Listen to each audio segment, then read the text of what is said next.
Oh my gosh. Have you guys seen the dialogue, the conversation about a few AI deepfaked videos of a Miss Taylor Swift? Or photos, not videos, whatever. Basically, someone used AI to do some deepfake videos non consensually of some very explicit material involving Miss Taylor Swift. And people are freaking out. Because that's horrifying. Why? What? Why? The disrespect to do that to anyone. But also because people are taking notice. But this is not the first time that deepfake photos and videos, stuff, voice recordings have been used and passed off as truth for what they could be.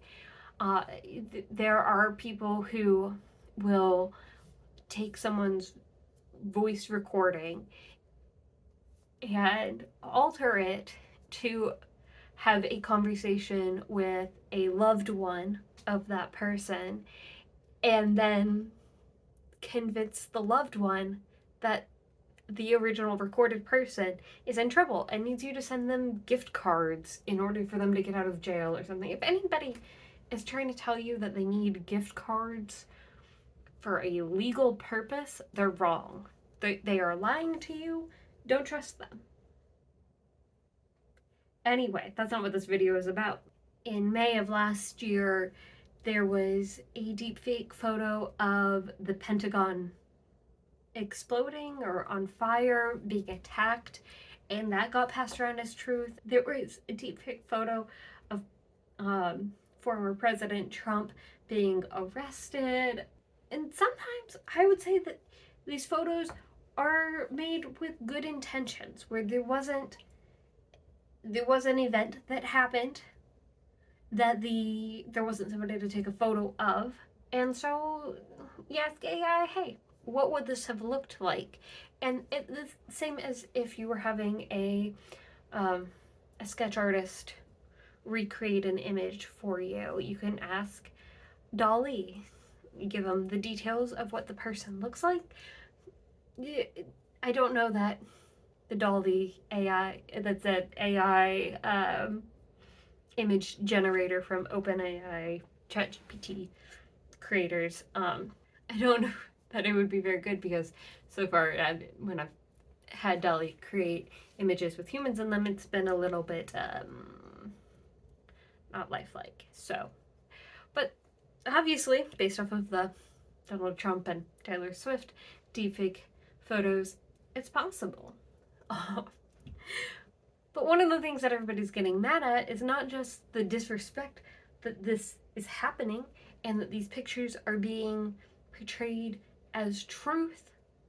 It's that the government is responding now that Taylor Swift is involved, and that's just not true. This is not the first time that the government is responding to the possibility that AI could be used for harm, that deepfake photos of influential people and events can be used to influence legislation or voters, or if there were deepfake photos of another government committing atrocities that then caused our government to react.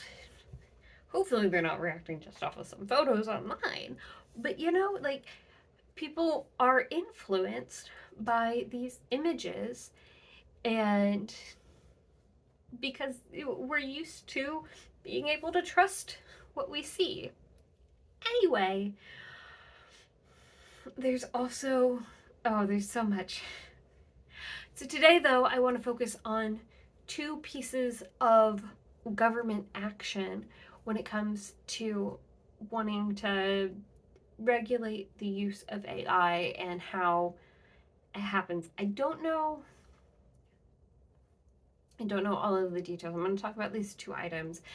One of my big questions is the internet is international, so if these AI companies are based out of Europe, Australia, Asia, Africa, it's somewhere, I mean, even Canada, somewhere that the US doesn't have direct jurisdiction, um, what are what is our government going to do about it, you know? We can still access those websites. So, and if we see, we'll get into it. Okay. So, so the first one that I want to talk about actually came out October of last year. Maybe it was the very end of September. It was an executive order issued by President Biden for the safety, security, and trustworthiness of AI. Now, this executive order covers a lot of topics. I was watching a congressional hearing earlier today where an AI expert from the Office of Science and Technology, this is her name, if you'd like a full video on the backstory of her and some of the other professionals that are briefing President Biden, let me know in the comments below. She talked about briefing him and how he is very engaged in the topic of artificial intelligence and how he is both excited and worried about the prospects. So this executive order he signed is very thorough. It's got a lot of really good topics in there, mostly focused on how government agencies are going to be using AI in the future and how they can best serve the public through the use or in conjunction with AI, eliminating, minimizing historical bias in how AI is being taught, especially when it comes to things like the criminal justice system, looking at things like how to maximize the benefit to workers as we implement new AI and automation solutions to things that have typically been done by humans. But the big one that's relevant to Taylor and other deepfake videos is creating a new set of standards for the use of AI to protect Americans as we move forward in this new world. I'm just going to go through a couple of the bullet points that I think are most relevant. Please, I really encourage, if you guys are interested in this topic, go through and read it in more detail. I am using this to show that the government was already interested in this topic and already taking action for things that should protect American citizens, including Taylor Swift. It is a little bit difficult to litigate cyber crimes with the international nature of the internet. So I'm not a lawyer. I am not speaking from how that would work. I'm just speaking for what has been put out last year on this topic.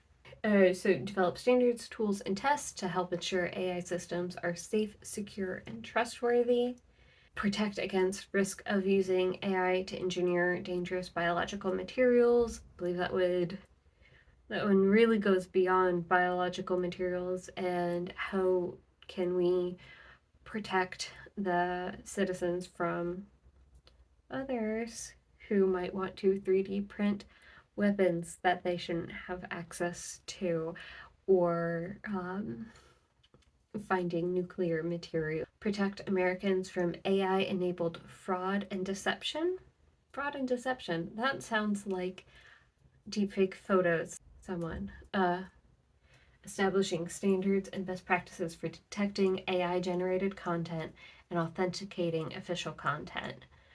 So what has been suggested is, for instance, creating some sort of watermark or a label that is on the image that says AI generated by DALL-E, an AI technology.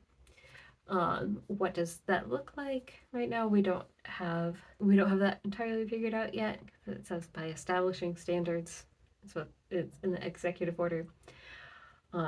Department of Commerce will develop guidance for content authentication and watermarking to clearly label AI-generated content. Federal agencies will use these tools to make it easy for Americans to know that the communications they receive from the government are authentic and set an example for the private sector and governments around the world.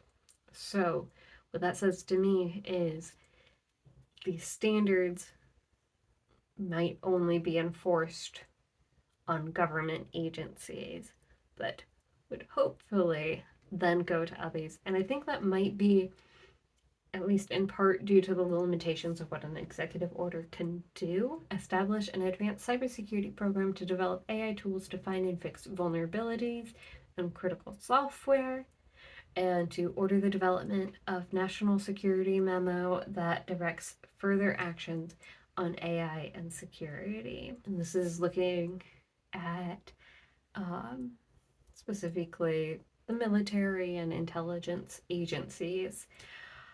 So that's what President Biden signed, the executive order that he issued, which again was focused mostly on government agencies and what he really has direct control over. He is the CEO of the government. And the way that our systems work, we need the Congress, the Senate, to enact a law that would then apply to private citizens in the private sector. It's been a long time since I watched Schoolhouse Rock, so forgive me if I'm oversimplifying the process. However, bipartisan legislation has been introduced to require transparency for AI-generated content. Photos, videos, text conversations. If you're interacting with a chatbot, it needs to tell you ahead of time that it's AI. If it's a photo, it needs to have some sort of watermark on it. Same with video. This bill comes from Brian Schatz, is a Democrat from Hawaii, and John Kennedy, a Republican from Louisiana. Senator Kennedy is quoted saying, "AI is moving quickly, and so are the scammers who are using it to exploit unsuspecting Americans. Our bill would set an AI-based standard to protect U.S. consumers by telling them whether what they're reading, seeing, or hearing is the product of AI. And that's the clarity that people desperately need." Senator Brian Schatz has said, "People deserve to know whether or not the videos, photos, and content they see and read online is real or not.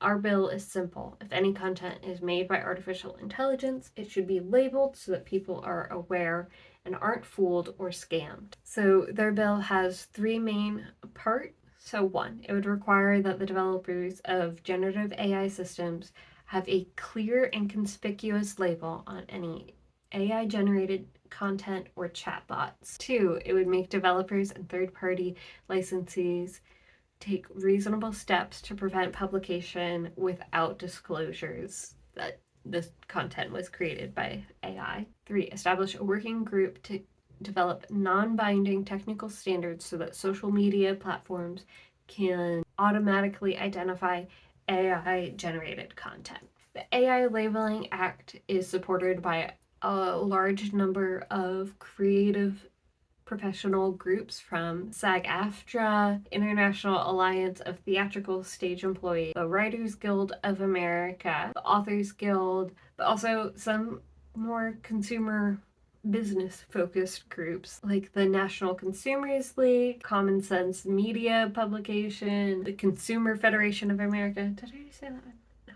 And I've just highlighted two of the federal level actions that have been taken to help protect Americans against AI while also encouraging the use of AI. Because it is the future. We can't hide our heads under a rock and pretend like it's not coming. It is, and I've used AI myself. It can be incredibly useful when used ethically and responsibly, but not everybody's going to do that, as we've seen so far. And so it helps if we have standards that we can point to so that people who want to be ethical and responsible with it but might not know how, we can point to these standards and say, this is how. This is the right way to do things. And when people don't follow it, we can point to it, and it's easier to explain why they are now in trouble, because you can't just post non-consensual nude images of a person, even if like you didn't take them of the actual person, you just made it up. It would be like if you included a naked wax figure of that person in a music video or something. That would be rude and not okay. I hope that this shed a light a little bit on some of the national level actions that are being taken out there.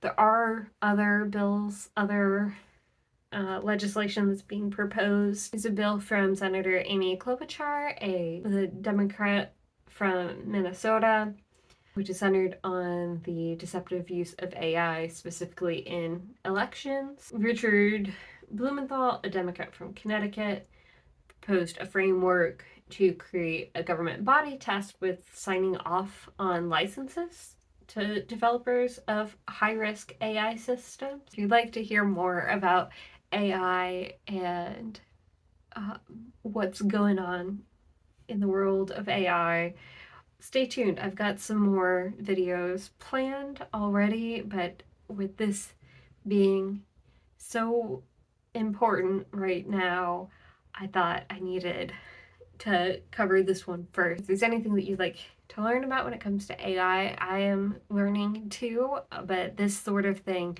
the potential ethical situations, the use cases, and how standards are being developed around AI as we move forward is incredibly interesting to me, and I plan on covering it in a lot more detail as we go forward. But if you have anything in particular you'd like me to talk about, please let me know in the comments below.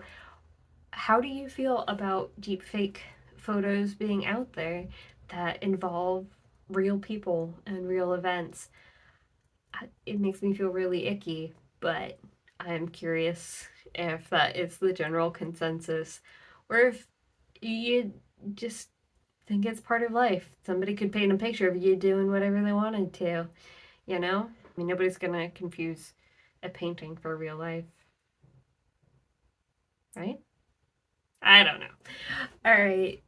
Uh, let's continue the conversation down below. What do you think about the whole um, Taylor Swift deepfake situation, or any of the other deepfakes that have gone on? I'm very curious because it's a whole new world out there, you guys. See you in the comments.